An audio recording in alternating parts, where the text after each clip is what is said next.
বর্ষে যে বসে আছি, কারণ আজকে আমার বিয়ে। যে মানুষটাকে ভালোবেসেছি সে মানুষটাকে আমি বিয়ে করতে যাচ্ছি। এর থেকে খুশির আর কি হতে পারে। তাই আমি আজকে গাড়িতে ওঠার জন্য যাব, ঠিক তখনই দৌড়ে আসে আমার বন্ধুরা। রাহাত এসে কান্না করতে করতে বলে ওঠে, বন্ধু, সব কিছু শেষ হয়ে গিয়েছে, সব শেষ। এক মিনিট, আগে আপনাদেরকে আমার পরিচয়টা দিয়ে দিই। আমি আবির আবির চৌধুরী, পরিবারের একমাত্র সন্তান বলা যায়। আমার পরিবারে আমার বাবা নেই, মা আছে। আমার বাবা সেই ছোটোবেলায় মারা যায়। আমি তখন আমার বাবাকে দেখেছিলাম যখন আমার বয়স ছিল মাত্র 4 বছর।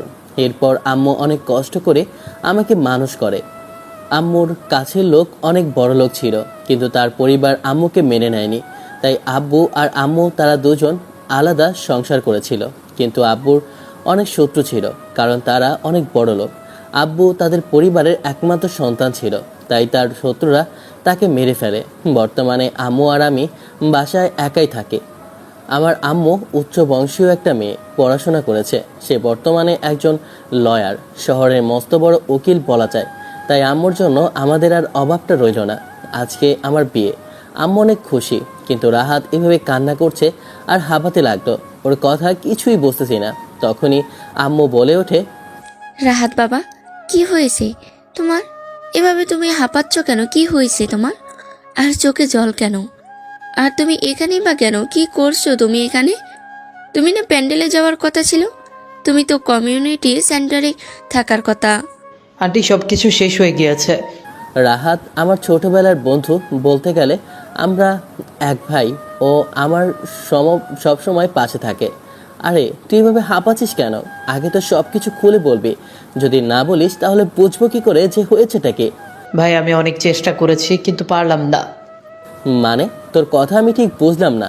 এভাবে রহস্য করে না বলে একটু সোজাভাবে বল, হয়েছেটা কি? ভাই, মিম পালিয়ে গিয়েছে। ও তোকে বিয়ে করবে না, কারণ ও তোর সাথে অভিনয় করেছে। আর বিয়ে পর্যন্ত শুধু তোকে অপমান করার জন্য নিয়ে এসেছিল। আমি সব কিছু জেনেছি। ও শুধু তোর সাথে শত্রুতা, শুধু বদলা নেওয়ার জন্য এইসব করেছে। ও তোকে কখনো ভালোবাসেনি, শুধু তোর সাথে অভিনয় করেছে। ও অস্ট্রেলিয়ায় পালিয়ে গিয়েছে গতকালকে। আমি আজকে জানতে পারলাম। রাহাতের মুখে এমন কথা শুনে পায়ের নিচ থেকে মাটি চলে যেতে লাগলো। এমন একটা কথা, যে কথা বিশ্বাস করার মতো না।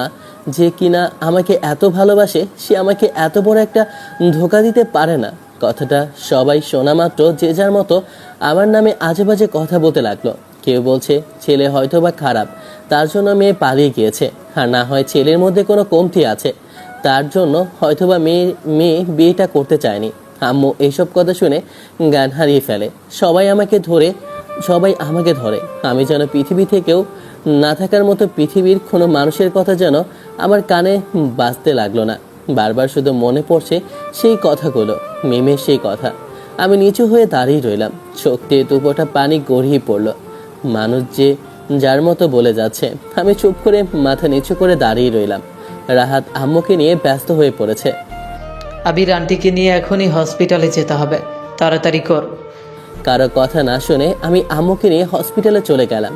হসপিটালে আম্মু তার কেবিনের বাইরে, আমি দাঁড়িয়ে আছি মাথায় হাত দিয়ে। তখন রাহাত আমার পাশে আসে, এসে আমার কাঁধে হাত দিয়ে বলে ওঠে, আমি অনেকবার বোঝানোর চেষ্টা করেছিলাম, কিন্তু তুই বুঝিসনি আমার কথা শোনার মতো সেই তোর অ্যাবিলিটি ওই সময় ছিল না।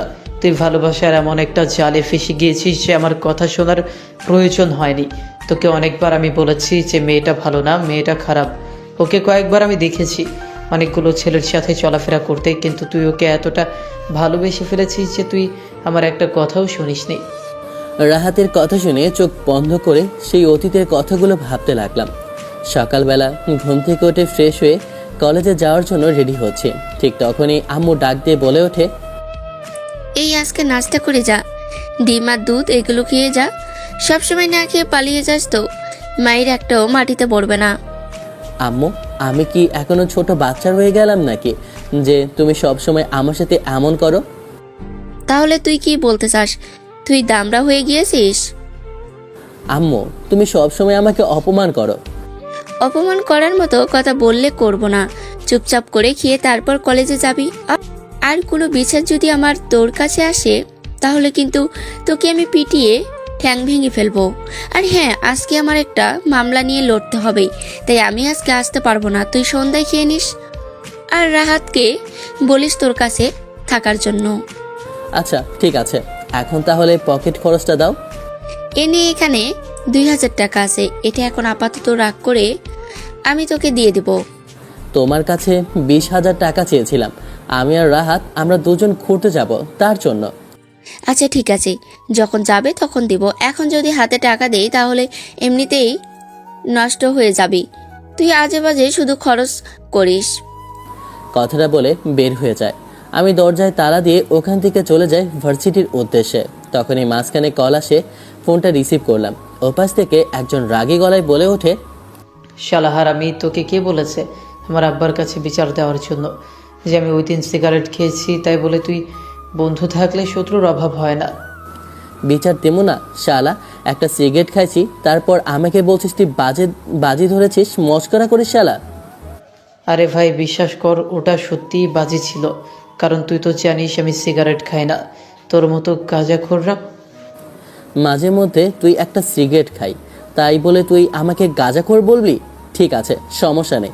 আজকে তো শুধু ছবি দেখিয়েছি, সিগারেট খাচ্ছিস, কাল দেখবি কি করে এআই দিয়ে কি বানাই। বন্ধু, তোর পায়ে পড়ি, আমার ভুল হয়ে গিয়েছে। তুই খুব ভালো মানুষ, আমি তোর সাথে লাগতে যাব না। আচ্ছা ঠিক আছে, এখন কোথায় আছিস? আমি তো ভার্সিটির কাছে চলে এসেছি। এই তো দাঁড়া, আমি 5 মিনিটে আসতেছি, তুই ওখানেই দাঁড়া। ভার্সিটির প্রথম দিন একসাথে যেতে হবে। কিছুক্ষণ পর রাহাত দৌড়ে আসে, আর রাহাতের বাড়ির সামনেই ভার্সিটি, তাই ওর সময় লাগে না।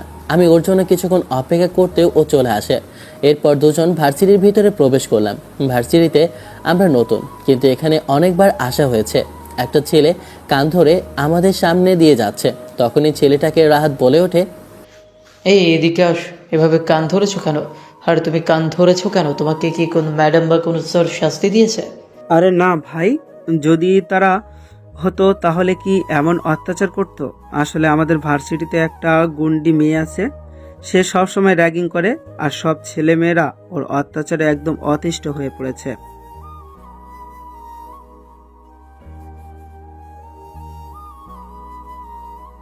বাবা বেস্ট ইন্টারেস্টিং বিষয় তো। সবসময় শুনলাম ছেলেরা করে, আর আজকে শুনলাম মেয়ে করে। বন্ধু, আমার তো এখনই হাঁটু কাঁপা শুরু করতে লাগলো। এত কড়াকড়ির মাঝখানে যদি তোকে আমাকে করে দেয়? কোথায় গিয়ে করছিস? মেয়ে মানুষ ভাই, তোকেই করে দেবে। হ্যাঁ ভাই, পুরা নাকি একসাথে 5টা। আমি কই যাব যদি আমাকে দেয়? হ্যাঁ বন্ধু, তোমার সাপ যদি গর্তে ঢুকতে চায় তাহলে সমস্যা কি? ধুর হারামজাদা, তুই কি আর ভালো হবে না? তুমি আগে কান ছেড়ে দাও। আর হ্যাঁ, আমি এসব পছন্দ করি না। ওরা র্যাগিং করুক, ও আমাকে চেনে না, ও যেই হোক না কেন, আমি কাউকে ছাড় দিই না। আগে বলো, ফার্স্ট ইয়ারের ক্লাস কোন দিকে? না, না হলে কিন্তু উনি আমাকে ধরে অনেক মারবে। আর আমি ফার্স্ট ইয়ারে পড়ি, আমার ক্লাসটাও আপনার প্লাস একই জায়গায়, ওই যে সামনে। তোমার চিন্তা করার কোনো প্রয়োজন নেই। ও এমন কোন দেশের প্রধানমন্ত্রী না যে ওকে এভাবে তোমার ভয় পেতে হবে। তুমি চিন্তা করো না, তোমার পাশে আমি আছি। ভাই আপনি তো আমার পাশে ঠিকই আছেন, কিন্তু এই যে দেখুন, ওই আজরাইল মেয়েটাকে দেখতেছেন? তখনই আমি খেয়াল করলাম একটা মেয়ে প্যান্ট শার্ট পরে একটা গাড়ির উপর বসে আছে, চোখে সানগ্লাস, হেব্বি সুন্দরী। প্রথম দেখাই তো আমি ক্রাশ খেয়ে গেলাম। আমি হাঁ করে মেয়েটার দিকে তাকিয়ে রইলাম। আমার এইভাবে তাকানো দেখে রাহাত, আমার বন্ধু, বলে ওঠে, ভাই আমার মন বলছে তুই শালা এখানে লুচ্চামি করবি। ভাই এমনিতে এলাকার মধ্যে যত ঝামেলা ঝগড়া এবং কি মারামারি সব আমাদের নামেই আছে। এখানে ভাই ভালো হওয়ার চেষ্টা কর, না হলে কিন্তু আন্টি বাসা থেকে বের করবে। শালা চুপ কর। আমি তো মেয়েটাকে দেখে প্রেমে পড়ে গেলাম, ক্রাশ খাইছি ভাই, সত্যি বলছি। ভাই সুন্দরী মেয়েরা সবসময় ডেঞ্জারাস হয়, আমিও সম্পর্কে সব কিছু শুনেছি। ও নাকি ভার্সিটির প্রিন্সিপালের একমাত্র মেয়ে, তাই ভার্সিটির মধ্যে এমন কিছু করে, তাই ভয়ে কেউ কিছু বলতে পারে না। কেউ কিছু বলতে পারে না তার মানে এই না যে আমিও কিছু বলতে পারবো না। আমি তো ওর প্রেমে পড়ে গিয়েছি, ওকে আমি ঠিক করে আমার মতোই রাখবো। আমাদের সুন্দর সুন্দর বাচ্চা হবে, কি বলিস রাহাত? ভাই আমি মানুষ দেখছি, আপনার মতো মানুষ দেখিনি। সালাম ভাই, এর যে ভার্সিটির মধ্যে এত ছেলে দেখতেছেন, সবাই ওর ভয়ে হাঁটু কাঁপে। আপনি একমাত্র যে কিনা ওই সম্পর্কে এত কিছু বলছেন। ভাই আপনি যদি বেঁচে থাকতে চান তাহলে এখনই এখান থেকে চলে যান। ভালো, যেহেতু বেশিই ফেলেছি তাহলে অহংকারী মেয়েটাকে আগে শাস্তি দিব। আরে আপনি ওকে শাস্তি দিবেন? হাসালেন ভাই। ওকে শাস্তি দিতে হলে কলিজা লাগিয়ে। আর সেই কলিজা কারো না থাকলেও আমার আছে, বুঝেছিস মিস্টার আকাশ? মেয়েটার পাশে কয়েকটা ছেলে কান ধরে উঠবস করতেছে, আর দুইটা মেয়ে মেয়েটার পাশে দাঁড়িয়ে আছে। তখনই দেখলাম একটা মেয়ের ওড়নার টান দিয়ে বুক থেকে ফেলে দেয়। এটা দেখার পর আমার মাথা প্রচণ্ড পরিমাণে গরম হয়ে যায়, কারণ ও মেয়েটার দিকে ছেলেটা কিভাবে হা করে তাকিয়ে আছে। মেয়েটা নিজে একটা মেয়ে হয়ে অন্য একটা মেয়ের ইজ্জত নিয়ে এমন কিছু করবে তা কখন আমি মেনে নিতে পারলাম না। আমি দৌড়ে ওখানে গেলাম, নিচ থেকে ওড়নাটা নিয়ে মেয়েটার বুকে দিলাম। এরপর মেয়েটা আমার পেছনে লুকিয়ে পড়ল। কে রে তুই? তোর সাহস তো কম না, আমার সামনে এসেছিস, তাও আবার আমার সামনে এসে বেয়াদবি করছিস। মনে হচ্ছে ছেলেটা ভার্সিটিতে নতুন এসেছে, আর সে এসে এখানে একটু হিরোগতি দেখাতে এসেছে। অবশ্য দেখতে অনেক কিউট আছে, আমার তো বেশ ভালো লেগেছে। চুপ কর তুই। ও আমাকে অপমান করছে, আর ছেলে দেখলে এভাবে ঢলে পড়তে হয় না। আপনি একটা মেয়ে মানুষ হয়ে আর একটা মেয়ে মানুষের সাথে এমনটা করতে পারেন না। তাই নাকি? তুই মনে হচ্ছে এখানে কোনো নিয়ম জানিস না। এই পুরো ভার্সিটিটা আমার কথাই চলে। আমি এই ভার্সিটির ভিপি। তো কি হয়েছে? আপনি যা ইচ্ছা তাই করবেন, সেটা তো আমি মানতে পারলাম না। তাই নাকি? এই ছেলেটাকে ধরতো।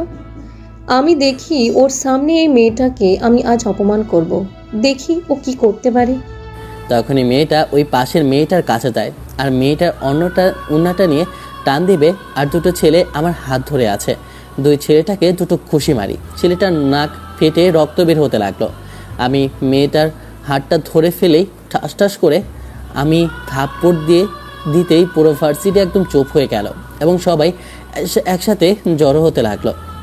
তোর এত বড় সাহস, তুই আমার গায়ে হাত তুলেছিস? আরেকটা থাপ্পড় দেওয়ার পর মেয়েটা কান্না করে দিল। এরপর আমি সবার সামনে মেয়েটার উদ্দেশ্যে বলে উঠি, মানুষের মজা করার একটা লিমিট থাকে, কিন্তু আপনি সেই লিমিটটা ক্রস করে ফেলেছেন। আপনি ভুলে যাবেন না আপনি একটা নারী, আর একটা নারী অসম্মান আপনি কি করে করতে পারেন? মেয়েটা এখানে পড়াশোনা করতে এসেছে, তার বাবা মা তাকে পড়ার জন্য এখানে পাঠিয়েছে, আর কতগুলো ছেলে এখানে দাঁড়িয়ে আছে, আর আপনি একটা মেয়ের ইজ্জত নিয়ে এমন ছিনিমিনি করতে পারেন না। আপনি হয়তো ভুলে যাচ্ছেন আপনিও একটা মেয়ে। তুই সবার সামনে আমাকে থাপ্পড় মেরেছিস। আমার এবার রাগার কন্ট্রোল হলো না, তাই আমি সবার সামনে মেয়েটাকে ধরে কিস করে ফেললাম। ভার্সিটির সবাই হা করে তাকিয়ে রইল যে মেয়েটাকে আজ পর্যন্ত কোনো ছেলে কথা বলার মতো সাহস পায় না, আজকে নতুন একটা ছেলে কোথা থেকে এসে ওকে কিস করে বসলো। আল্লাহ, বন্ধু আবির, তুই তো মনে হয় মেরেই ফেলবি। আমি চাইলে আরও অনেক কিছুই করতে পারতাম আপনার সাথে, কিন্তু আমি কিছুই করিনি, কারণ আমি মেয়েদেরকে সম্মান করি, আর আপনাকেও তা করা উচিত। আমি তা মনে করি। চল রাহাত। আশেপাশে সবাই আমার দিকে তাকিয়ে হাসাহাসি করতে লাগলো, আর যে যার মতো আমাকে নিয়ে মন্তব্য করতে লাগলো। মাথা এত গরম হয়ে যাচ্ছে, মনে হচ্ছে এখনই ছেলেটাকে গিয়ে আমি খুন করে ওখান থেকে সোজা আমি বাসায় চলে আসি। এই প্রথম কোনো ছেলে মিমির সাথে এমন মিসবিহেভ করেছে, এবং কি ভার্সিটির মধ্যে অপমান করেছে। আমি আর রাহাত আমরা দুজন ক্লাসের ভিতরে যাই। তখন আকাশ আমাদেরকে দেখে বলে ওঠে, ভাই আমি তো তোমার বিগ ফ্যান হয়ে গেলাম। তুমি যে এমন কিছু করতে পারবে তা সত্যি আমি কল্পনাও করতে পারিনি। এই ভার্সিটির মধ্যে এতগুলো মানুষ, কিন্তু একটা ছেলেও কখনো ওর বিরুদ্ধে যেতে পারেনি। তুমি আজকে এসেই কি ম্যাজিক দেখালে ভাই। আরে সমস্যা নেই, ওকে আমি ভালো করে ফেলবো, কারণ ওকে তো আমি ভালোবেসে ফেলেছি। শালা লুচ্চা মেয়ে, তোর আর গেল না তাই না? আমি আর রাহাত আজকে ক্লাস শেষ করে আমরা দুজন বাসায় যাওয়ার জন্য রওনা দিলাম। তখনই কিছু ছেলে আমাদের পথ আটকায় মারার জন্য আসে। তখন রাহাত বলে ওঠে, কিরে ভাই, এগুলো আবার কোন সূত্র? তুই কি ওই যে ছেলেটাকে মেরেছিস রনি, ওর লোক নাকি মেহেরাবের লোক নাকি মুজিবের লোক? শালা সব জায়গায় তো তুই একটা না একটা গ্যাঞ্জাম লাগিয়ে এসেছিস। এখন কার কথা বলি বলতো আমাকে? আরে চিন্তা করিস না, আমার ব্যাগে স্টিক আছে, এটা বের করে দে, যেই হোক না কেন মেরে হটটা একটু পরিষ্কার করে নেই। আবির সবসময় জিম করে, তার ফলে ওর শরীর পুরোটা শক্ত লোহার মতো। আন্টির কাছ থেকে আব্বু নাকি একজন ক্যারাটে মাস্টার ছিল, এমনকি তিনি একবার যদি মারামারি করেন একসাথে 10-20 জনকে মেরে রাস্তায় ফেলে রাখতে পারে। তার বাবার মতো হয়েছে, কোথাও অন্যায় দেখলে ঝাঁপিয়ে পড়ে। সব শালারে পিটিয়ে ভাগিয়ে দেই। ওকে মেরে কখনো কিছু লাভ হবে না। ওর সাথে আমি এমন একটা গেম খেলবো যা ও সারা জীবন মনে রাখবে। রাহাত চল, আম্মু বলল আজকে আসতে পারবে না, তুই আমার বাসায় থাকবি, চল। আন্টি আবার কোথায় গেল? আমি বললাম কোথায় জানি একটা মামলা নিয়ে তাকে কাজ করতে হবে, তাই ওখানে গিয়েছে। আমি আর রাহাত আমরা দুজনে বসে আছি ছাদে আর গান করতে লাগলাম। তখনই হাতের ফোনটা বেজে ওঠে, দেখি আম্মু কল করেছে। ফোনটা রিসিভ করলাম, তখন কি রে, তোরা কি খাওয়া দাওয়া করেছিস? আর আজকে ভার্সিটি কেমন গিয়েছে? আগামী খবর পেয়েছি কি করেছিস? আর যদি এসবগুলোর মধ্যে আমি তোকে দেখেছি তাহলে কিন্তু তোর খবর আছে। আরে আম্মু, আমি তেমন কিছু করিনি, তুমি তো জানো যেখানে অন্যায় দেখি সেখানে আমি অবশ্যই প্রতিবাদ করি। হয়েছে হয়েছে, এখন তোকে বলতে যাচ্ছি আমি কিছুদিনের জন্য একটু দেশের বাইরে যাব। এই যে মাস্টারের কারণ ওখানে একটা মামলা নিয়ে আমাকে সরকার থেকে পাঠানো হয়েছে। আচ্ছা ঠিক আছে, তাহলে তুমি সাবধানে যাও। আর হ্যাঁ, তুমি আসার পর দেখবে তোমার জন্য একটা সুন্দর ফুটফুটে একটা পুত্রবধূ আমি খুঁজে বের করেছি। তাহলে তো ভালোই হবে, তোকে তো অনেকবার বলছি বিয়েটা কর। আম্মুর সাথে আরও কিছু সময় কথা বলে কলটা কেটে দেই। এরপর আমি আর রাহাত আড্ডা দিই। এরপর দুজনে ঘুমিয়ে পড়ি। মিম, তোকে ছেলেটা এভাবে পুরো ভার্সিটির মধ্যে অপমান করেছে, তুই ছেলেটাকে এভাবে ছেড়ে দিবি? তুই কি ভেবেছিস আমি এভাবে ছেলেটাকে ছেড়ে দিব এত সহজে? আমি কখনোই ওকে ছেড়ে দিব না। ওকে আমি তিলে তিলে কষ্ট দিব, এতটা কষ্ট দিব যে ও সারা জীবন মনে রাখবে। তুই কি করতে চাচ্ছিস আমাকে একটু খুলে বলবি? তুই শুধু এটা কর, আমি যা বলবো তাই। এরপর আমি কানে কানে সব কিছু বুঝিয়ে বলি ফারজানাকে কি করতে হবে। তুই কি পারবি এগুলা করতে? ও আমার সাথে যা করেছে তার প্রতিশোধ আমি অবশ্যই নিব ওর থেকে, কিন্তু ও কখনো বুঝতে পারবে না। সকালবেলা ঘুম থেকে উঠে আমি নাস্তা বানিয়ে রাহাতকে ডাক দিই। এরপর দুজন নাস্তা করে আমরা ভার্সিটি যাওয়ার উদ্দেশ্যে রওনা দিলাম। তখনই হঠাৎ করে কারোর সাথে ধাক্কা লাগে, মেয়েটা পড়ে যায়। তখনই আমি মেয়েটার পড়ে যাওয়া সেই বইগুলো মেয়েটার হাতে দিতে মেয়েটার দিকে তাকিয়ে আমি তো অবাক হয়ে যাই, কারণ মেয়েটা যে অসম্ভব সুন্দরী। এত সুন্দরী মেয়ে হয়তোবা জীবনেও দেখিনি। ওই গুণটি মেয়েটার থেকেও অনেক সুন্দরী। আসলে আজকে আমি তাড়াহুড়োর মধ্যে ছিলাম, আজকে ভার্সিটির প্রথম দিন, দুঃখিত আমি খেয়াল করিনি। কি মিষ্টি কণ্ঠ, এটা তো শুনে আমি পাগল হয়ে গেলাম। আমি তো মেয়েটার একদম মনে হচ্ছে প্রেমে পুরোপুরিভাবে পড়ে যাব। ঠিক তখনই পেছন থেকে রাহাত বলে ওঠে, আরে শালা, উনি হচ্ছে আমাদের নতুন ইংলিশ টিচার। আমি আজকে আকাশের কাছ থেকে শুনেছি। রাহাতের মুখে এমন কথা শুনে আমি তো আকাশ থেকে পড়লাম। বলে কি, মেয়েটাকে দেখে কোনোভাবে মনে হয় না যে আমাদের ভার্সিটির ম্যাডাম। আমার থেকে হয়তোবা 2 বছর বা 3 বছরের বড় হবে। এত সুন্দরী মেয়ে আমাদের ভার্সিটির ম্যাডাম। কি আর করার, যেহেতু ভার্সিটির ম্যাডাম তাই আর কিছু করার নেই। ভাবলাম যদি একটু চান্স নেওয়া যায়। ভাই এইভাবে তাকাস না, এটা ম্যাডাম লাগে। আর তুই যে লুচ্চা ভাই, তোকে বলা যায় না। দুশালা, কথাটা বলে আমি ওখান থেকে রাহাতকে নিয়ে ক্যান্টিনে চলে যাই। আমরা দুজন বসে চা খাচ্ছি আর গল্প করছি। তখনই আকাশ চলে আসে। হ্যালো ব্রাদার্স, তোমরা এখানে বসে আছো? হ্যাঁ, কেন বলতো, কিছু হয়েছে নাকি? কিছু হয়েছে মানে গতকালের যে ঘটনা ঘটিয়েছে এরপর আমি তো ভাবলাম অনেক কিছু হয়ে যাবে, কিন্তু আজকে আমি বেশ অবাক। কারণ আজকে আমাদের মিম আপু শাড়ি পরেছে, পুরোই অন্যরকম লোক। আগের মতো কোনো ব্যবহার নাই, সবার সাথে ভালো ব্যবহার করছে। কি জাদু করলে ভাই? দেখতে হবে না যে মানুষটাকে আমি সব কিছু পারি তোমাকে বলেছিলাম না? তখনই পেছন ফিরে তাকিয়ে দেখি ভার্সিটির গেট দিয়ে মিম প্রবেশ করছে শাড়ি পরে। ওকে দেখে তো হা করে তাকিয়ে রইলাম। আজকে যেন অন্যরকম সুন্দরী লাগছে ওকে। তখনই কেউ একজন আমার পেছন থেকে ডাক দেয়। পেছন ফিরে তাকিয়ে দেখি এটা মিমের বান্ধবী। আমার দিকে তাকিয়ে বলে ওঠে, ভাইয়া, আপনার সাথে মিমের কিছু কথা বলতে চাই, প্লিজ আপনি কি একটু বাইরে ওর সাথে দেখা করবেন, ওই যে ক্যাম্পাসের পেছনে। রাহাত তুই একটু বস, দেখি ও কি বলে। আমি ক্যাম্পাসের পেছনে গিয়ে দেখি শাড়ি পরে দাঁড়িয়ে আছে মিম। কাছে যেতেই আমার হাতে একটা ফুল দিয়ে বলে ওঠে, সময়ের সাথে পরিবারের এত ভালোবাসা পেয়ে আমি এতটা খারাপ হয়ে যাব কখনো ভাবতে পারিনি। একটু মজার জন্য মানুষের এত বড় ক্ষতি করতে যাচ্ছিলাম। আমি কখনো বুঝতে পারিনি। আমি সবার কাছে মাপ চেয়েছি, তোমার কাছেও ক্ষমা চাচ্ছি। তুমি আমাকে বুঝিয়ে দিয়েছ সত্যিকারের মানুষ কিভাবে হওয়া যায়। তাই প্লিজ আমাকে মাফ করে দাও। আরে না না, মাপ চাওয়ার কিছুই নেই। তুমি বুঝতে পেরেছো, এটাই অনেক। এর থেকে আর কি ভালো হতে পারে বলো? তুমি যদি কিছু মনে না করো, আমি কি তোমাকে একটা কথা বলতে পারি? অবশ্যই বলতে পারো।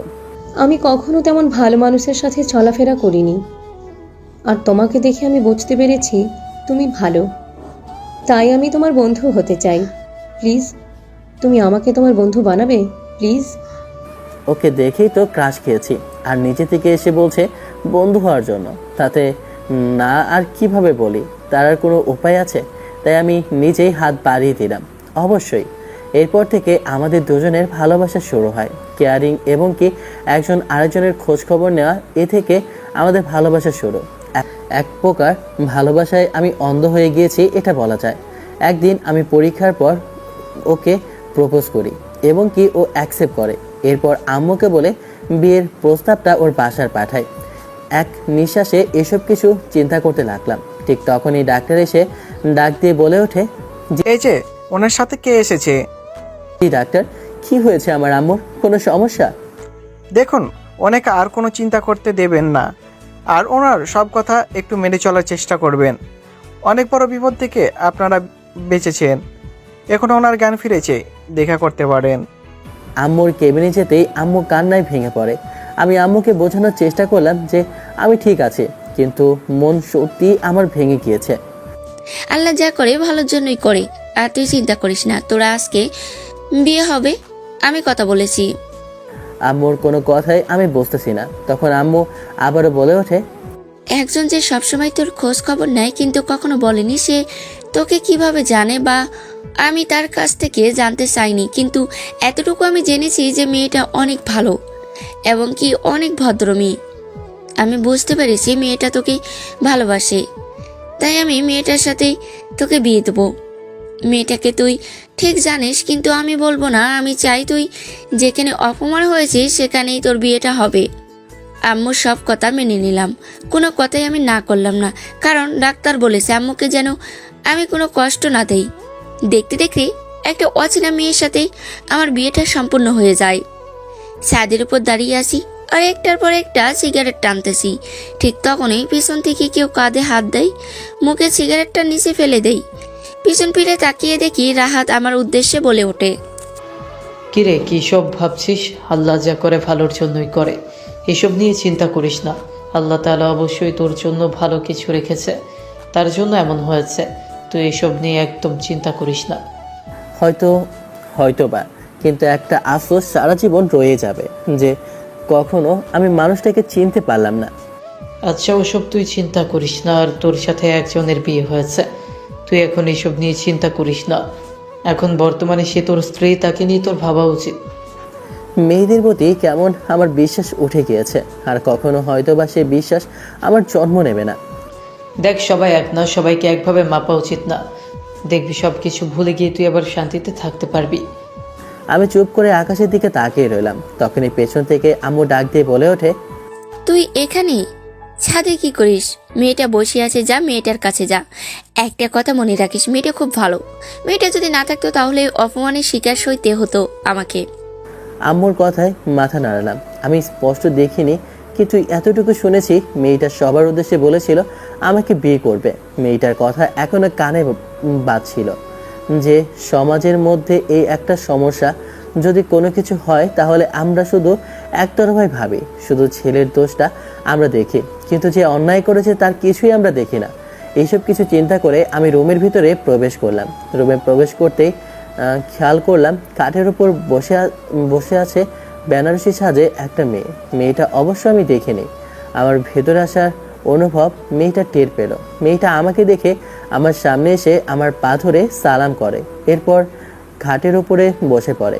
আমি কিছু বললাম না, এসে জামাগুলো খুলে রাখলাম। তখনই মেয়েটা আমার উদ্দেশ্যে বলে ওঠে, আমি জানি তুমি বেশ অবাক হচ্ছ, বিষয়টা ঠিকভাবে মেনে নিতে পারছো না, তাই তো? মেয়েটার কথা শুনে মেয়েটার মুখের দিকে তাকাতে আমি যেন আকাশ থেকে পড়লাম। কারণ আমার সামনে যে বসে আছে সে আর কেউ না, আমার ভার্সিটির ম্যাডাম নীলা ম্যাডাম। আমি অবাক হয়ে ওনার দিকে একদৃষ্টিতে তাকিয়ে বললাম, ম্যাডাম আপনি? হ্যাঁ, আমি আমি তোমার বিয়েতে এসেছি, কিন্তু তোমাকে যেভাবে অপমান সহ্য করতে হবে কখনো আশা করিনি আমি।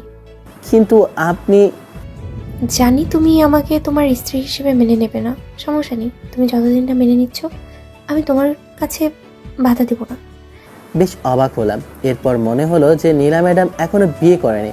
নীলা ম্যাডাম বয়সে আমার থেকে মাত্র 4 বছরের সিনিয়র। এতে অবাক হওয়ার কিছুই নেই। না না না, প্রয়োজন নেই। আপনি খাটে শুয়ে পড়েন, আমি সোফায় ঘুমাতে পারবো, সমস্যা নেই। কখনো স্ত্রীর অধিকার তোমার কাছে আমি চাইবো না। তুমি খাটে এসে শুয়ে পড়ো, আমি সোফায় গিয়ে ঘুমিয়ে পড়বো। আবিদ কথাটা বলে সোফায় ঘুমিয়ে পড়ে। আমি এক দৃষ্টিতে ওর দিকে তাকিয়ে রইল। ওর ঘুমন্ত অবস্থা একদম যেন রাজপুত্রের মতো লাগছে। পরেই মায়াবী যেন ছোটবেলার কথা মনে করিয়ে দেয়, যাকে আমি প্রথম দেখায় ভালোবেসেছি, যে আমাকে এত কেয়ার করেছে। আজকে আমি তার সাথে দাঁড়াতে পেরে ভীষণ ভালো লাগছে আমার। এই রাত আমি কখনো ভুলবো না। যদি আমার জীবনে একটা রাত হয় তাহলে আমি নিজের জীবনকে ধন্য মনে করব। সকালবেলা ঘুম থেকে উঠে দেখি এখনো নীলা ম্যাডাম ঘুমিয়ে আছে। সকালে সূর্যের কিরণ ম্যাডামের মুখে পড়তেই তার মুখের সৌন্দর্য যেন দুগুণ বৃদ্ধি পায়। আমি যেন আবারও নতুন করে তার প্রেমে পড়লাম। ততক্ষণে মনে পড়লো, এ কি করছি আমি? উনি আমার সিনিয়র। পরক্ষণে আমার হুঁশ ফিরে আসে। আমি আবার ঘুমানোর জন্য ওপাশ হয়ে শুয়ে পড়ি। তোমরা কি তাহলে আজকে চলে যাবে বলছো? আমি তোমাদের জন্য নাস্তা বানিয়েছি। আম্মু, আপনি এত কষ্ট করতে কেন গিয়েছেন? আমি তো মাত্রই নাস্তা বানাবো বলে ঘুম থেকে উঠেছি। আমি যাব কারণ সামনে আবিরের পরীক্ষা আছে, তাই আমাকে ওকে নিয়ে যেতে হবে আমার বাসায়। আচ্ছা ঠিক আছে, সমস্যা নেই। তোমাদের দুজনের জামা কাপড় আমি গুছিয়ে রেখেছি, তোমরা তাহলে বের হয়ে যাও। আম্মুর মুখে কথাটা শুনে আমি ঘুম থেকে উঠে আম্মুকে জিজ্ঞেস করলাম, কোথায় যাওয়ার কথা হচ্ছে আম্মু? আরে তুই এখন থেকে নীলার বাসায় থাকবি, আর আমি একটু শান্তিতে থাকবো। নীলা তোর দেখাশোনা করবে। মানে আমি ওনার সাথে বাসায় যাব মানে? নীলে তোর স্ত্রী, তুই তাকে আপনি করে কেন বলছিস? আর সে তোর বড় হলে কি হয়েছে, সমস্যা নেই। আর সব থেকে বড় কথা হচ্ছে তো সামনে পরীক্ষা, নীলার সাথে তুই থাকবি। কিন্তু আম্মু, আম্মু আর কোনো কথা আমাকে বলতে না দিয়ে মুখের ওপর বলে দিয়েছে এটাই আমার শেষ কথা। তাই আমি আর কিছু বললাম না। নীলের সাথে যাওয়ার জন্য রেডি হয়ে নিলাম। আমরা দুজন গাড়ি করে একটা অনেক বড় বাড়ির সামনে এসে থামলাম। বাড়ির ভিতরে প্রবেশ করে দেখলাম বাড়িতে কেউ নেই। এত বড় বাড়ি কিন্তু কেউ নেই দেখে মনে হচ্ছে বাড়িটা অনেক আগের, কিন্তু আলিশান বাড়ি। আমি নীলার উদ্দেশ্যে বলে উঠলাম, আচ্ছা আপনার বাড়িতে কেউ নেই? আপনার আব্বু আম্মু? আমার কথা শুনে নীলা মন খারাপ করে মাথা নিচু করে দাঁড়িয়ে রইল। কিছু হয়েছে আপনার? ছোটবেলায় আমার মা বাবা গাড়ি অ্যাক্সিডেন্ট করে মারা যায়। এরপরে আমি গ্রামে আমার চাচার কাছেই থাকি। একটু বড় হওয়ার পর অস্ট্রেলিয়ায় পড়াশোনা করার উদ্দেশ্যে চলে যাই। আমি সরি, আসলে আমি বুঝতে পারিনি আপনার বাবা মা নেই। আমি দুঃখিত আপনাকে কষ্ট দেওয়ার জন্য। তুমি যদি আমাকে আপনি করে বলো আমি কষ্ট পাই, কারণ তুমি আমার স্বামী। যদি আমাকে তুমি করে বলো তাহলে খুশি হতাম। এই যে সামনের রুমটাই তুমি থাকবে, আর পাশের রুমটাই আমি থাকবো। তুমি গতকালকে ঘুমাতে পারোনি, আমি দেখেছি। তোমার সমস্যা হবে তাই আমি তোমাকে ওই পাশের রুমটাই দিয়েছি। আচ্ছা ঠিক আছে, সমস্যা নেই, আমি চেষ্টা করব। নীলা আমাকে একটা রুম দেখিয়ে দিয়ে ও নিজেও রুমে চলে যায়। আমি রুমের ভিতরে প্রবেশ করি। রুমটা অনেক সুন্দর করে গোছানো আছে আর অনেক বড় রুম। আমি ওয়াশরুমে গিয়ে ফ্রেশ হয়ে একটু ঘুমানোর চেষ্টা করছি। মাথাটা প্রচণ্ড পরিমাণ ব্যথা করছে।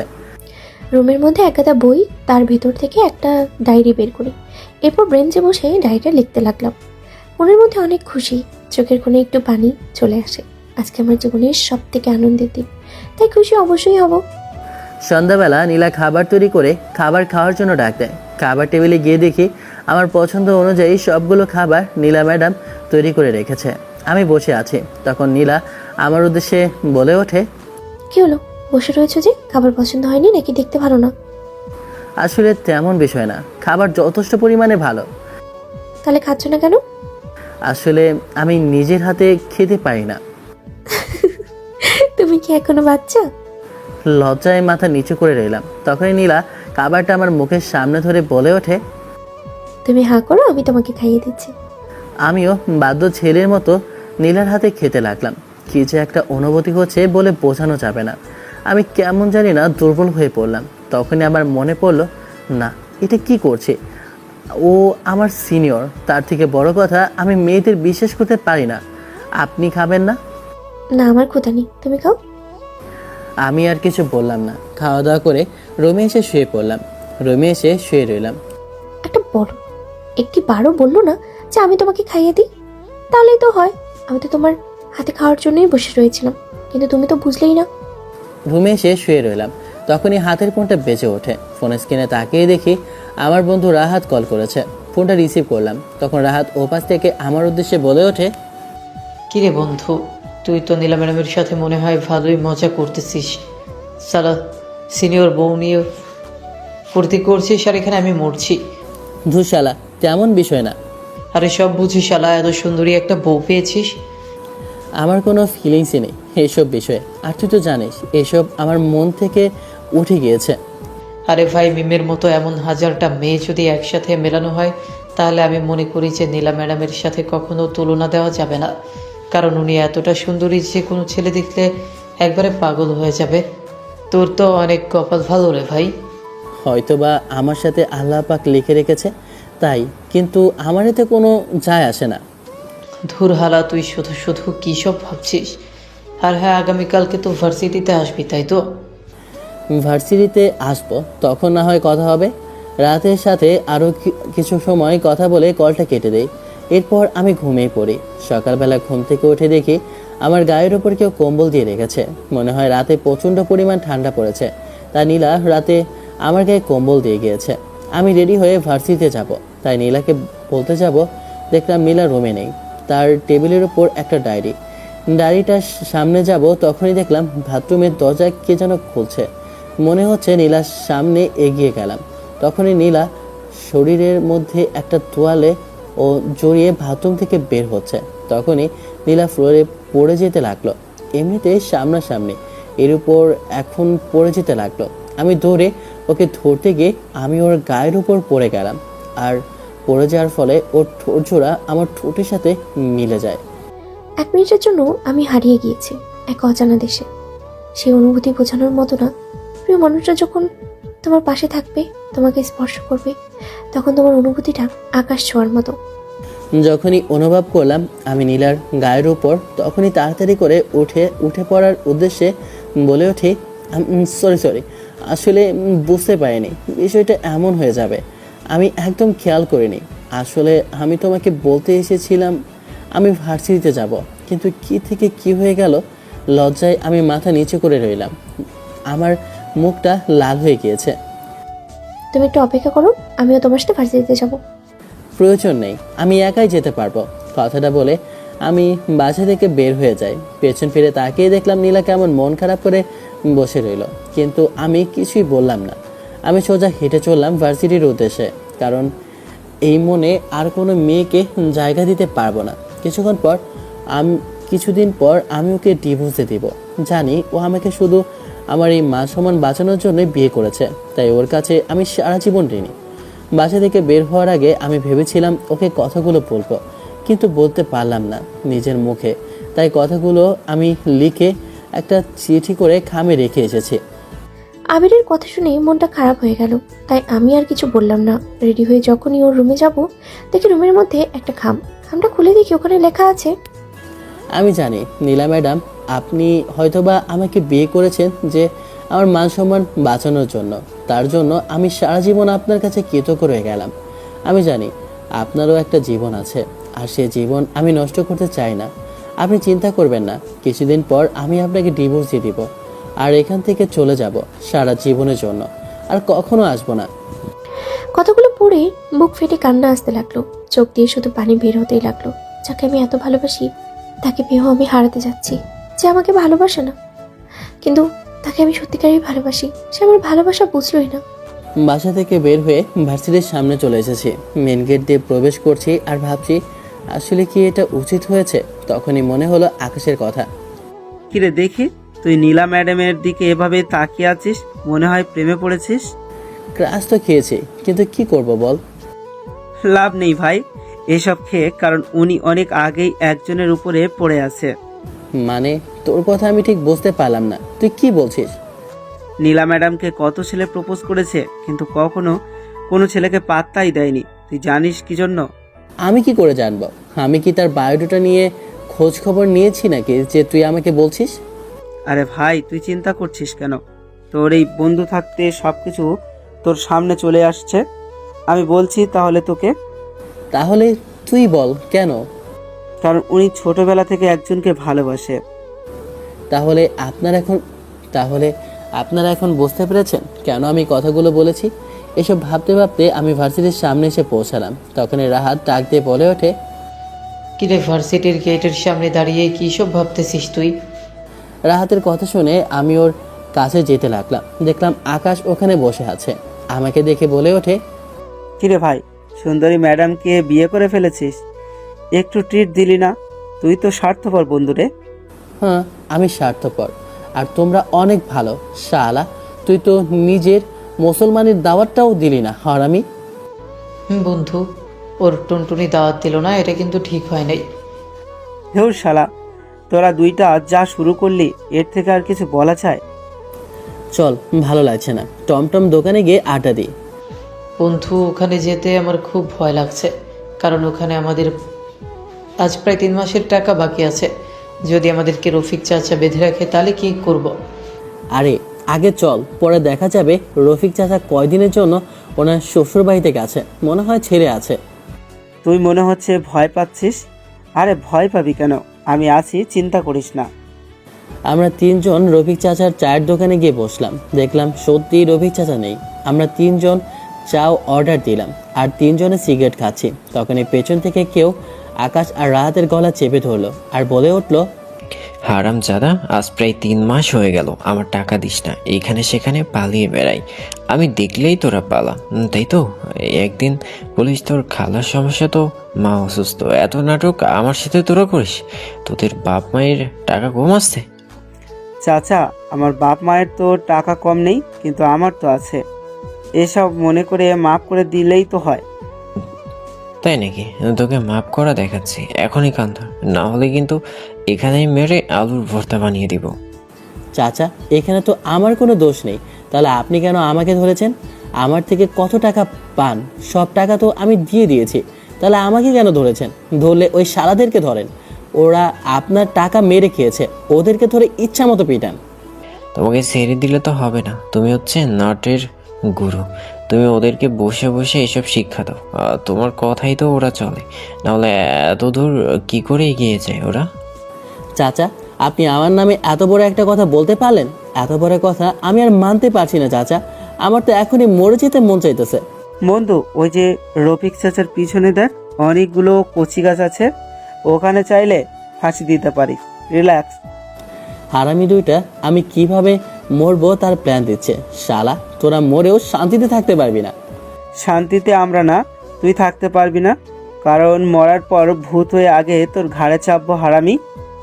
শালা, রফিক চাচা যেভাবে ধরেছে মনে হচ্ছে আর ছাড়বে না, তাহলে তো পালাতে হবে। কি করা যায়? পেছন মেরে দূর দিব নাকি?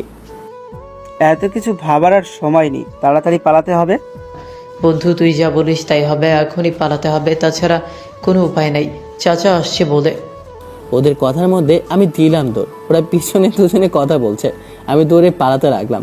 আমাকে এভাবে পালাতে দেখে ওরা দুজন বলে ওঠে, হারামজাদা, দ্বারা আমাদেরকে রেখে তুই একা পালিয়ে যাচ্ছিস, এটার প্রতিশোধ কিন্তু তোর কাছ থেকে নিব। আমি বাঁচলে বাপের নাম, আগে আমি পালাই, তারপর তোদের কথা ভাবছি। আগে তুই ভার্সিটিতে আয়। হারামজাদা, দাঁড়া, তোরা আমার জন্য একটু, আমি আসতেছি। তোরা এখানে এত জোরে দৌড়াচ্ছিস কেন? পালিয়ে যাবি কোথায়? তোদের খবর আছে, একবার হাতের কাছে পাই, এরপরে দেখে নেব। শালা, তোদের জন্য মান সম্মানটা যেতে বেঁচে গেল। টাকা আগামীকাল পরিশোধ করে দিবি, ফকিন্নি। আর এই শালা, সব দোষ তোর, তুই তো টাকা খরচ করে ফেলেছিস। আরে হয়েছে, আমি তো ভেবেছি আমার কাছ থেকে নিয়ে দিব। আমও তো অনেকদিন পর এসেছে, আমি কিভাবে জানবো? আচ্ছা চল, বেশি কথা না বলে এখন ক্লাসে যাই, ক্লাসটা শেষ করে নিই। কিছুদিন পর তো আবার আমাদের ফাইনাল এক্সাম। হ্যাঁ বন্ধু, চল।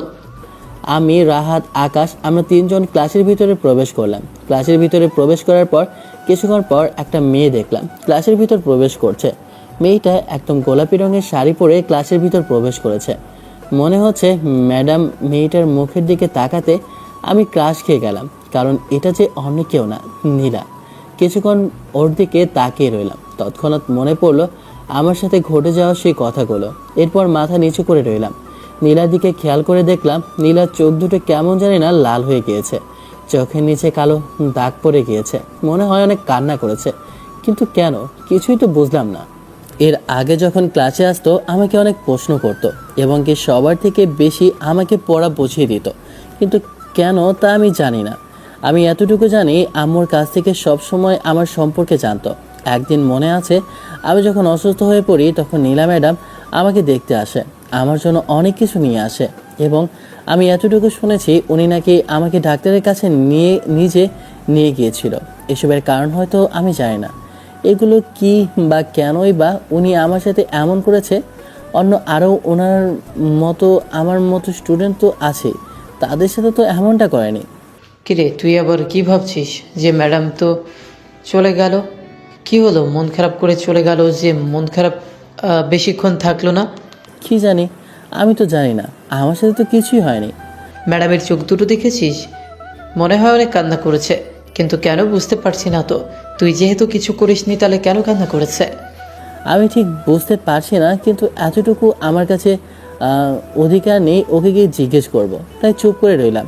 কিছুক্ষণ আগে আকাশ ক্লাস থেকে বের হয়ে যায়, এরপর দৌড়ে আমার কাছে আসে, এসে আমাদের উদ্দেশ্যে বলে ওঠে, ভাই ভালো একটা সংবাদ আছে, যা শুনলে তুই দিল খুশ হো জায়গা। ন্যাকামো না করে বল কি হয়েছে। মিম আপাকে পুলিশে ধরেছে। তুই হয়তো বা জানতে না, ও যে ট্রাক নিত আর ওকে এখানে ধরেছে ও নেশা করা অবস্থায়। পুলিশ হাতে নাতে ধরেছে। এখন তো ওদের মান সম্মান যা ছিল সব চলে গিয়েছে। ভালো হয়েছে, যে যেমন করবে তার কর্মফল তেমন ভোগ করতে হবে। আল্লাহ তাআলা একজন মাথার উপর আছে, উনি চুপ থাকবে না, তাই তো আল্লাহ তাআলা উচিত শিক্ষা দিয়েছে। আমি মনে করি যে মেয়েটার সাথে তোর বিয়ে না হয়ে অনেক ভালো হয়েছে। আমি অনেক খুশি, আমি মন থেকে খুশি। সত্যি বলতে আমার ওকে কখনোই পছন্দ ছিল না, আর তুই হাজার গুণে নীলা ম্যাডামের মতো একটা মেয়ে পেয়েছিস, শান্তশিষ্ট। সব থেকে বড় কথা, ওনার মতো সুন্দরী মেয়ে আমাদের পুরো ভার্সিটিতে নেই। মিমের মতো হাজারটা মেয়ে একসাথে করলেও নীলা ম্যাডামের মতো একজন হবে না, এটা আমি হলপ করে বলতে পারি। ওদের কথায় মুচকি একটা হাসি দিলাম। আজকে বহুদিন পর মনে হয় একটু হাসলাম। তখনই মনে পড়লো আমি তো নীলাকে সব কিছু বলে দিয়েছি, ওকে তো আমাকে ছেড়ে দিতে হবে, ডিভোর্স দিতেই হবে, কারণ ও আমার সম্মান বাঁচানোর জন্য বিয়ে করেছে, ইচ্ছাকৃত ভাবে না। আমি ওর জীবন নষ্ট করতে পারি না, এটা ভাবতেই মন খারাপ হয়ে গেল। ক্লাস তো শেষ হয়ে গেছে, চল তাহলে আমরা বাসায় যাই। মন খারাপ করে রাস্তার একপাশ দিয়ে হেঁটে যাচ্ছি, কাছে নদী, সাগর, কিন্তু বোঝার মতো চেষ্টা করছে না। পাহাড় শুধু দোলে পড়ছে নদীর বুকে। তাই তো আমার বুক আজকে ভীষণ কষ্টে। চোখে এক গাদা জল নিয়ে হেঁটে যাচ্ছি, তখনই সামনে একটা বকাটে ছেলে চলে আসে। এসে আমার দিকে তাকিয়ে বলে, সুন্দরী, তুমি কান্না করছো কেন? তোমার মনে হয় একটা সঙ্গীর প্রয়োজন? এত সুন্দর রূপ, তুমি এখানে বাইরে হাঁটাহাঁটি করলে তোমাকে মানুষে কি বলবে বলো? এই সুন্দরী মেয়েটাকে কে কষ্ট দিয়েছে বলতো তোরা? এ কি, আপনারা এখানে রাস্তা আটকে দাঁড়িয়েছেন কেন? আমি চোখ মুছে কথাটা বললাম। তখন আমার দিকে একটা বিদঘুটে হাসি দিয়ে ছেলেটা বলে ওঠে, কি বললে সুন্দরী? সত্যি বলতে তোমাকে প্রথম দেখায় আমি ভালোবেসে ফেলেছিলাম।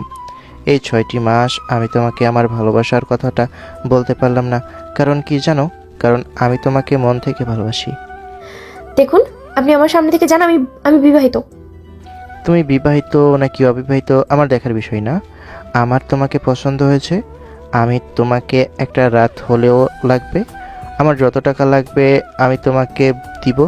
বলো তোমার কি চাই, সব দিব, শুধু তুমি আমার হয়ে যাও। ছেলেটা কথাটা বলে আমার হাতটা ধরে ফেলে। তখনই শরীরটা রেগে আমার আগুন বের হয়। তখনই ঠাস, বেয়াদব ছেলে একটা, তোর ঘরে কি মা বোন নেই? রাস্তাঘাটে মেয়ে দেখলে এভাবে উত্তক্ত করতে তোদের ভালো লাগে না? তুই আমাকে থাপ্পড় দিয়েছিস, এই রাকিবের গায়ে থাপ্পড় মেরেছিস। তোর এই গায়ের থাপ্পড় আমার বুকে এসে লেগেছে। তুই জানিস না, এই রাফিকে কখনো কেউ হাত দেয়নি, কেউ স্পর্শ করার সাহস পায়নি, তুই করেছিস। তোর মুখে আমি থুতু মারবো, বেয়াদব কথাকার। শালি, তোর এত বড় সাহস? তোর কিসের এত অহংকার? এই রূপের, আজকে তোকে আমি দেখিয়ে দেব যে তোর কি হাল করি। এমন দশা করব যে কখনো সমাজের কাছে তুই মুখ দেখাতে পারবি না। আজ তোকে আমি রেপ করব, সবার সাথে, সবার মাঝে, সবার সামনে। ছেলেটা কথাটা বলে আমার বুকের ওড়নাটা ফেলে দেয়। আমি চিৎকার করব, আমার মুখটা চেপে ধরে। তখনই মনে হলো আল্লাহ, আমার মৃত্যু হচ্ছে না কেন। আমি মনে হয় জ্ঞান হারাবো, ঠিক তখনই পেছন থেকে নিজেদের ভালো চাস তো ওকে ছেড়ে দে, না হলে কিন্তু তোদের এমন অবস্থা করব যে সারা জীবন তোদের বাপের কথা ভুলে গিয়ে আমার কথাটাই মনে থাকবে। ওই দেখ, আমাদের মাঝে হিরো চলে এসেছে। এই হিরো আমাদেরকে নাকি থ্রেট দিচ্ছে। আবির চৌধুরী কখনো মুখে বলে না, কাজে করে দেখায়। তুই আমাকে জানিস না, তোর মতো কত এমন বকাটা ছেলে আমার হাতে মার খেয়েছে, তুই জানিস না। আমার রেকর্ড সম্পর্কে জেনে নিয়ে কথা বলবি। তোর কথাই তো আমি ভয় পাইছি। সাহস আছে সুন্দরী মেয়ে বাঁচানোর জন্য এভাবে এগিয়ে এসেছিস নায়কের বেশে, কিন্তু এখন বাঁচবি না। তোরা দাঁড়িয়ে আছিস কেন? ওকে ধর, এরপর আমি ওর বিষয়টা দেখব। ছেলেগুলো আমাকে মারার জন্য তেড়ে আসে। ওরা তো জানে না আমি ফাইটিংয়ে ওদের বাপ। ওদের কেলিয়ে আমি মাটিতে ফেলে দেই। এরপর ছেলেটাকে ইচ্ছা মতো মারতে লাগলাম। ছেলেটা অজ্ঞান হয়ে পড়ে যায়। এরপর আমি অন্যটা নিয়ে নীলার হাতে দিলাম। চলেন, আমি বাসায় নিয়ে যাচ্ছি। আমার কথা শুনে তখন নীলা বলে ওঠে, প্রয়োজন নেই, আমার সাথে কষ্ট করে আপনার যাওয়া লাগবে না। আমি নিজেই চলে যাব, আপনি অন্য একটা রিক্সা করে চলে আসেন। কথাটার মধ্যে কতটা অভিমান, কতটা কষ্ট লুকিয়ে আছে আমি বুঝতে পারলাম, কিন্তু আমার সাথে এত অভিমান, এত কষ্টের কারণটা আমি ঠিক বুঝতে পারলাম না। একটা রিক্সা দাঁড় করে নীলা চলে যেতে লাগলো। ওর দিকে আমি তাকিয়ে রইলাম। রিক্সায় উঠতে জল আর ধরে রাখতে পারলাম না, চোখের জল বের হয়ে গেল আমার। আর বুকটাও সহ্য হচ্ছে না, ফেটে যাচ্ছে, মনে হচ্ছে আমি মারা যাই। আমি যদি পারতাম, বিশ্বাস করো, নিজের বুকটা কেটে তোমাকে দেখাতাম কতটা যন্ত্রণায় আমি ভুগছি, কতটা কষ্ট পেয়েছি। তোমার কথায় আমি তিলে তিলে মরে যাচ্ছি। আমি কোনো কথা বললাম না। আমি রাস্তা দিয়ে হেঁটে নীলার বাসার উদ্দেশ্যে রওনা দিলাম। কিছুক্ষণ পর বাসার সামনে এসে দাঁড়ালাম। ভেতরে প্রবেশ করলাম। ভেতরে প্রবেশ করে দেখি খাবার টেবিলে খাবার আছে, কিন্তু মনে হয় মেয়েটা খায়নি। তার কারণটা বুঝলাম না।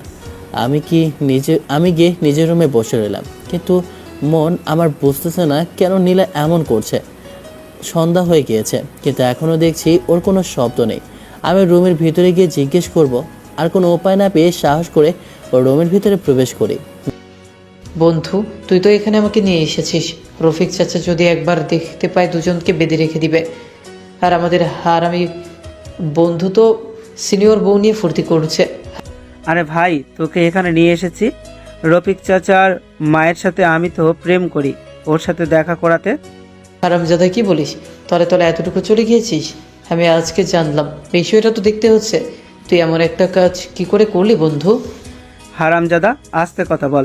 রফিক চাচা যদি একবার শুনতে পারে তাহলে কিন্তু আমার অবস্থা খারাপ করে ফেলবে। ভাই, তোর পা দুটো জড়িয়ে ধরি, প্লিজ তুই একটু আস্তে কথা বল। আমি ওকে উকি মেরে বলছি। না না, এইসব বললে তো হবে না। আর তুই পা না ধরে মুখে বললে হবে নাকি? তার থেকে বড় কথা, আমি এত বছর ধরে সিঙ্গেল রয়ে গিয়েছি, একটা প্রেম করতে পারলাম না। সারা 2 দিনের এসে প্রেম করছিস? ভাই থাম, একটু তোর কাছে মাপ চাই প্লিজ। ও টুনির মা, তোমার টুনি কথা শুনে না, যার তার লোকে ট্রেনিং মারে, আমায় চেনে না। কার এত বড় সাহস আমার বাড়ির পাশে এসে গান গায়? কে রে তোরা? তোরা কি? তোদের একটু দেখতে চাই। আজকে মেরে তোদের মাথা থেকে গানের বউ যদি আমি না দূর করি, তাহলে আমার নামও রফিক না। তুই মনে হয় আজকে আমার জানাজা পড়িয়ে তারপর শান্ত হবি। মুখটা চেপে ধরে কটাতে বললাম রাহাতের উদ্দেশ্যে। এখানে ঝোপের মধ্যে কারা লুকিয়ে ফিসফিস করে কথা বলছে? এই যে ফারজানার মা, আমার রুম থেকে লাঠিটা নিয়ে আয়। মনে হয় চোর ঢুকেছে। আজকে মেরে চোরের অবস্থা বেহাল করে ফেলবো। বন্ধু, যদি বাঁচতে চাস তাহলে দৌড় লাগা। রফিক চাচা এদিকেই আসছে, আর সব কিছু তোর জন্যই হয়েছে হারামজাদা। কিরে, এই দেখি আকাশ, তোরা আমার বাড়ির সামনে এখানে কি করছিস? আমি বলছি, আপনার মেয়ে ফারজানার সাথে এই আকাশ টাঙ্কি মারে আর আমাকে সাথে করে নিয়ে এসেছে। বিশ্বাস করেন, আমি একদম জানি না, কিচ্ছু জানি না ওর সাথে কিভাবে প্রেম করে। আমার মতো এমন একটা হ্যান্ডসাম ছেড়ে ওই বলদের সাথে কিভাবে প্রেম করে। তুই আমার কখনো বন্ধু হতে পারিস না, তুই আমার জনম জনমের শত্রু। চুপ কর, আজ তোদের দুজনকে পিটিয়ে আমি এখানেই পুঁতে দেব। আমাকে চিনিস না? আমি রফিক, সেই রফিক যে রফিক যুদ্ধ করেছে। আজ তোদের সাথে আমি সেই যুদ্ধ করবো 1971 সালের, যেটা করেছি আমি। চাচা, আপন প্রাণ বাঁচা। আমি তো লঙ্গির মধ্যে কোষ মেরে দিলাম এক দৌড়। বন্ধু, তুই একা পালিয়ে যাস না। এ তো একটা নিষ্পাপ ছেলেকে রেখে তুই এভাবে মানহীন মানুষ হতে পারিস না। এত হৃদয় পাষাণ কি করে হতে পারলি তুই? আমার জন্য একটু দাঁড়া, আমি আসতেছি। তুই যদি বেঁচে থাকিস তাহলে তোর সাথে আবার দেখা হবে। বিদায় বন্ধু। আমি এক দৌড়ে বাসায় চলে আসি। বাসায় এসে লাগলাম, এরপর মনে হলো যে আবিরের কথা। ওকে একটা কল করি। আবির ফোনটা রিসিভ করে বলে ওঠে, নীলা রুমে প্রবেশ করলাম, দেখলাম রুমে নেই, দরজাটা খোলা। তাই ভিতরে প্রবেশ করে আমি এদিক ওদিক তাকাচ্ছি, তখনই হাতের ফোনটা বেজে ওঠে। আমি ভয়ে আটকে উঠলাম। ফোন স্ক্রিনে তাকিয়ে দেখি রাহাত কল করেছে। হারামজাদাটা ফোন রিসিভ করলাম। এরপর ওর উদ্দেশ্যে বলে উঠলাম, কি বেশালা, তুই কল করলি এই সময় হঠাৎ করে? এমনভাবে কথা বলছিস মনে হয় তুই নীলা ম্যাডামকে নিয়ে হানিমুনে গিয়েছিস, আর আমি তোকে ওই জায়গায় ডিস্টার্ব করেছি। আরে বিষয়টা এমন না, আজকে সারাদিন নীলা কিছু খায়নি এবং কি আমার সাথে কোনো কথা বলছে না। আর এখন তো বাসায় দেখতেছি না, মনে হয় ছাদে গিয়েছে। ওর তো কিছুই বুঝতেছি না। চোখ দেখি প্রচণ্ড লাল হয়ে আছে, চোখের নিচে কালো দাগ মনে হয়। অনেক কান্না করেছে। আজকে ওর চোখে জল দেখেছি। কি হয়েছে কিছুই বুঝলাম না। জিজ্ঞেস করেছি, কিছুই বলছে না। এসব ভালোবাসা ভাই তুই বুঝবি না, যে প্রেম করে আর প্রেমে পড়ে সেই বোঝে। মানে তোর কথাটা আমি ঠিক বুঝতে পারলাম না, একটু বুঝিয়ে বল। ওই যে আমাদের বন্ধু আকাশ, ওই হারামজাদা তো আমাদের পুরো মেয়ের প্রেমে পড়েছে। তার জন্য বলছি, একটু আগে আমাকে ওখানে নিয়ে গিয়েছে। আল্লাহ বাঁচাইছে রফিক চাচার হাত থেকে, না হলে আজকে খুন হয়ে যেতাম আমি। মানে কি বলছিস তুই? রফিক চাচার মেয়ের সাথে আকাশ প্রেম করে? আমি তো জানতাম না। তলে তলে এত দূর এগিয়ে গিয়েছে। তুমি বন্ধু এখনো ওকে চেনো নাই, ওকে জিনিস তুমি জানো না। ওই শালা একটা হারামি। আচ্ছা, ওর হিসাব না হয় দেখা হলে একটু হয়ে যাবে। আচ্ছা এখন বল কি করা যায়? কি আর করবি, হাত দিয়ে বসে থাক। তুই মেয়েটাকে সরাসরি এইভাবে কথাগুলো না বলাটা উচিত ছিল। এভাবে বলার কারণে খুব কষ্ট পেয়েছে মনে হয়। থু শালা, কষ্ট পাবি কেন? আমি এখানে কষ্ট পাওয়ার কি বলেছি? তোকে যা সত্য তাই তো বলেছি। আর ও তো অন্য কাকে ভালোবাসে তা তো আমি শুনেছি, তাই না? আরে বলদ, শুনেছিস কিন্তু দেখিসনি তো। চাচা, যাই হোক, তোর যা ভালো লাগে তুই তাই কর।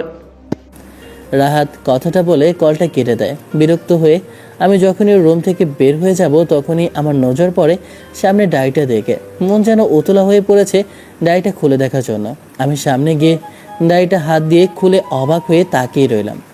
ডায়েরির প্রথম পৃষ্ঠার মধ্যে একটা ছবি। ছবিটা যে অন্য কারো না, আমার নিচের। কিন্তু আমার ছোটবেলার ছবি এখানে কি করে আসলো? ভালো করে তাকিয়ে দেখি ডায়েরিটা আজ থেকে প্রায় 15 বছর আগের। এত পুরনো ডায়েরি এত যত্ন করে রেখেছে, কিন্তু এত পুরনো ডায়েরি, তার মধ্যে আমার ছোটবেলার ছবি। এখানে বিষয়টা কেমন জানি গোলমাল লাগছে, কিছুই তো বুঝতেছি না। এরপর আমি পরের পৃষ্ঠাটা খুলি। ওখানে লেখা আছে, মিস্টার প্রিয়রোদ, কেমন আছো তুমি? অবাক হয়ে আমি ডায়েরিটার দিকে তাকিয়ে রইলাম। কারণ রোদ এটা কোনো অপরিচিত নাম না। কারণ ছোটবেলায় গ্রামে আমাকে রোদ বলে ডাকতো। রোদ বলে শুধু আমাকে একজন মানুষ এই নামটাই ডাকতো। সে মানুষটা যে আর কেউ না, নীলাদ্রি। পাশের লেখাটা পড়ে আমি যেন আকাশ থেকে পড়লাম, কারণ পাশে লেখা আছে তোমার নীলাদ্রি। এত সময় পর যেন আগ্রহটা আরও শতভাগ বেড়ে গিয়েছে। এরপর ডায়েরিটা পড়তে লাগলাম। কেমন আছো আবির? তুমি তো এখন আর আমার সেই রোদ না, তুমি তো এখন আবির। নতুন নামে তোমার পরিচয়, তোমার নতুন পরিচয়। মনে আছে তোমার সেই প্রথম আমার সাথে দেখা, আমার সাথে তোমার খুনসুটি?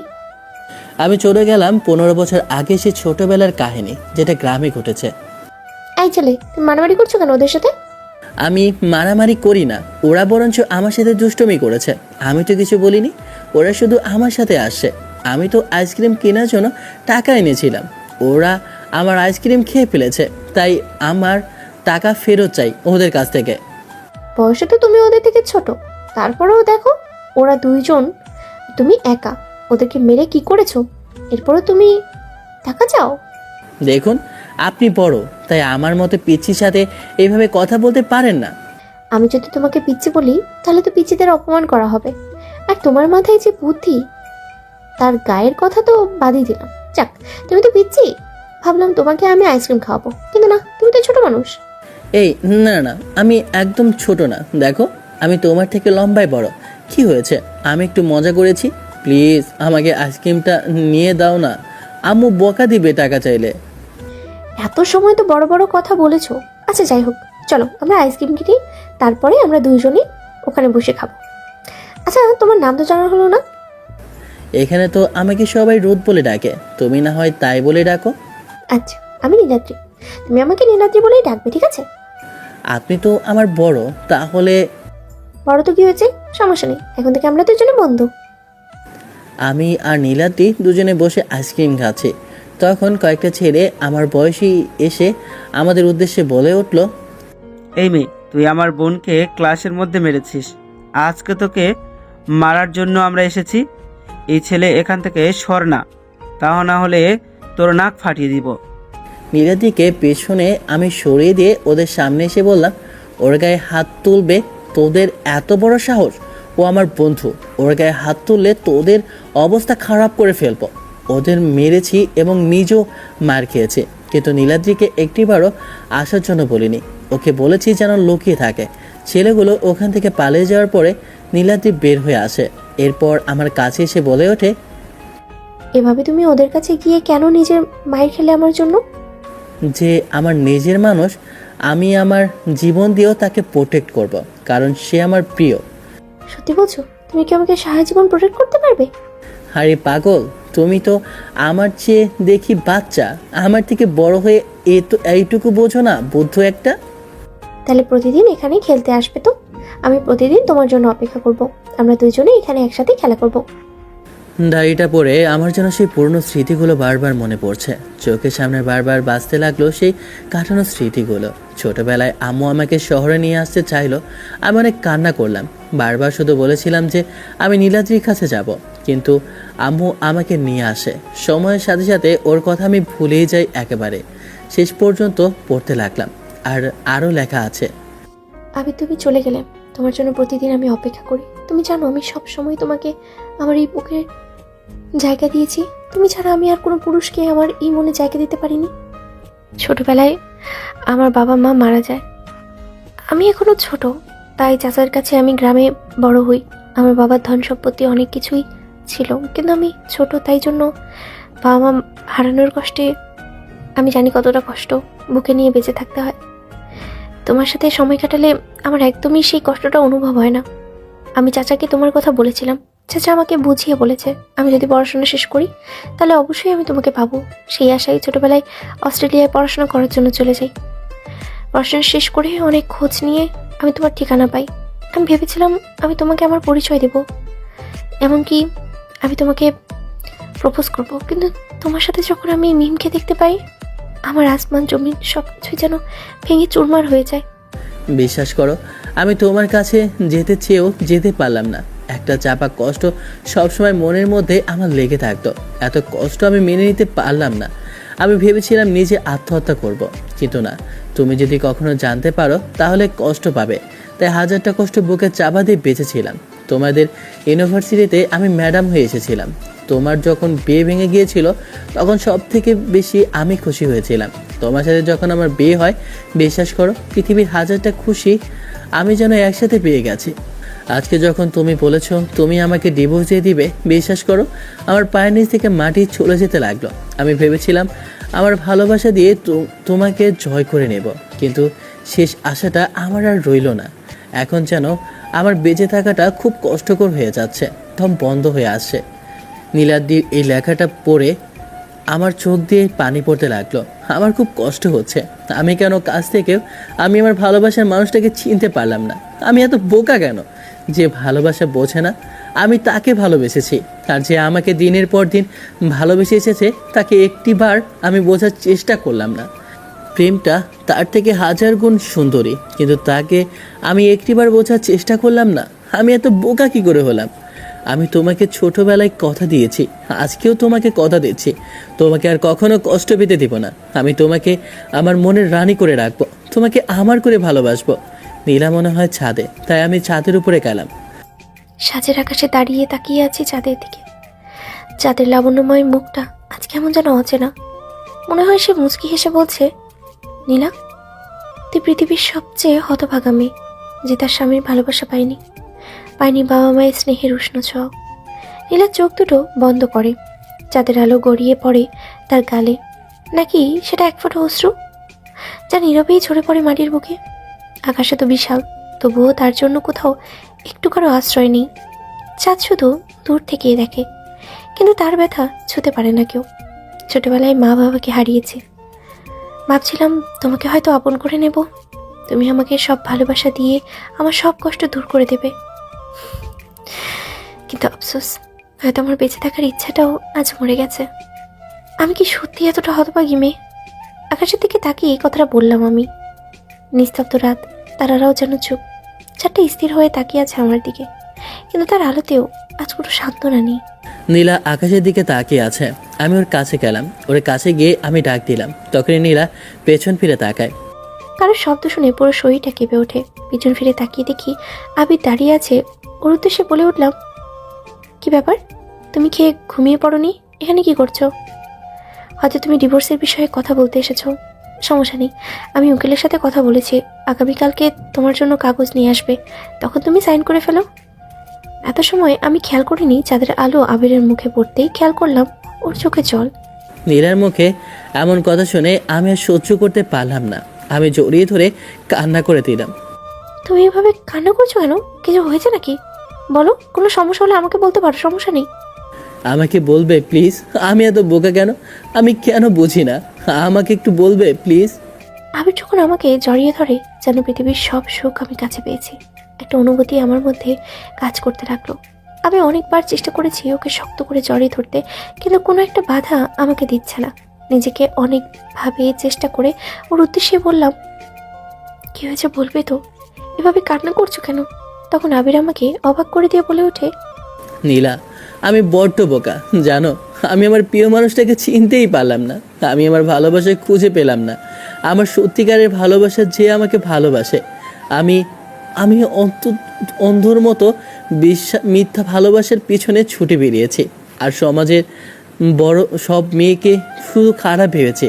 কিন্তু তুমি আমাকে বুঝিয়ে দিয়েছো ভালো খারাপ। বিশ্বাস করো, আমি বুঝতে পারিনি, আমি জানি না তুমি আমার সেই নীলাদ্রি। আবিরের মুখে আমার সেই পুরোনো নামটা শুনতেই বুকটা কেঁপে ওঠে, আমার চোখ দিয়ে পানি পড়তে লাগলো। তখনই আবির হাঁটু গেড়ে আমার উদ্দেশ্যে বলে ওঠে, আমি যা করেছি খুব ভুল করেছি। আমি আমার ভুলটা শুধরে নিতে চাই তোমাকে ভালোবেসে। আমি তোমাকে আমার আপন করে রাখতে চাই, আমার বাহু ডোরে। আমি তোমাকে আমার সারা জীবনের সাথী করে রাখতে চাই। তুমি কি আমার প্রিয় মানুষ হবে, যাকে আমি আমার এই মনের কাছে সারাটা জীবন বন্দি করে রাখতে চাই, আগলে ধরে রাখতে চাই? আমি আমার সিনিয়র বউটাকে প্রচণ্ড পরিমাণে ভালোবাসি। তুমি কি তোমার হাতটা আমাকে ধরতে দিবে? আমি আর নিজেকে কন্ট্রোল করে রাখতে পারলাম না। আমি আবিরকে জড়িয়ে ধরলাম আর বলে উঠলাম, শুধু ধরতে দেবো না, তোমাকে সারা জীবনের জন্য দেবো। তুমি সারা জীবনের জন্য তোমার এই বউকে আমাকে আগলে রাখতে পারবে না। আমি আমার এই সিনিয়র বউটাকে আমার এই মনের মধ্যে সারা জীবন বন্দি করে রাখবো। কথাটা বলে আমি নিজেই ওর ঠোঁটে কিস করে দিলাম। তোমাকে অনেক বেশি ভালোবাসি, অনেক অনেক বেশি ভালোবাসি। আমিও আমার পাগড়িটাকে অনেক বেশি ভালোবাসি। আমি আমার পাগড়িটাকে আমার ভালোবাসা দিয়ে সব কষ্ট দূর করে দেব। আমি আবিরের বুকে মাথা রেখে চাঁদের দিকে তাকিয়ে আছি। আজকে যেন চাঁদ আমার দিকে তাকিয়ে হাসছে, আর আমি মুচকি একটা হাসি দিলাম। তোমার এই হাসি যেন চাঁদকেও হার মানায়। বিশ্বাস করো, তোমাকে আমি প্রথম থেকেই ভালোবেসেছিলাম, কিন্তু তুমি আমার থেকে সিনিয়র। তার থেকে বড় কথা, তুমি আমার ভার্সিটির ম্যাডাম ছিলে। আমি তোমাকে অনেক খুঁজেছিলাম গ্রামে, কিন্তু তোমাকে পাইনি। তুমি অস্ট্রেলিয়া চলে গিয়েছো। তোমার যাদের কাছ থেকে শুনেছি তোমাকে নাকি বিয়ে দিয়েছে, আমাকে বলেছে তোমাকে ভুলে যেতে। তাই আমি আর তোমার কাছে যাওয়া বা খোঁজার চেষ্টা করিনি। আমার চাচা চাইনি তোমার সাথে আমার সম্পর্ক হোক, তাই এমন কিছু করেছে। কিন্তু আমার ভালোবাসা আর যাদের কাছে তারা হার মানে।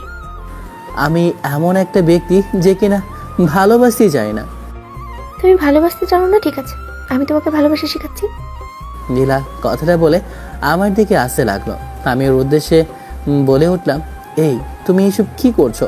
আমি একটা বাচ্চা ছেলে, তুমি একটা বাচ্চা ছেলের উপর এভাবে এইসব করতে পারো না। তুমি বাচ্চা ছেলে?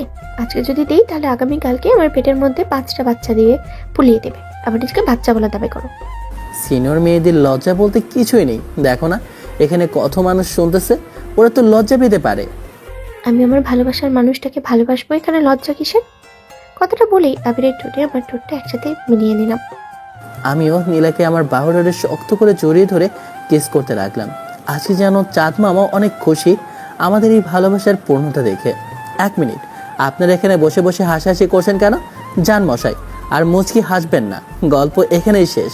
গল্পটা কেমন হয়েছে অবশ্যই কমেন্ট করে জানাবেন। আপনাদের একটা কমেন্টে আমরা অনুপ্রেরণা পাই গল্প লেখার। যাওয়ার আগে অবশ্যই একটা লাইক, শেয়ার আর সাবস্ক্রাইব করে যাবেন। ধন্যবাদ। আল্লাহ হাফেজ, tata, bye bye, have fun, খোদা হাফেজ। ভালো থাকবেন, সুস্থ থাকবেন আর আমার জন্য দোয়া করবেন।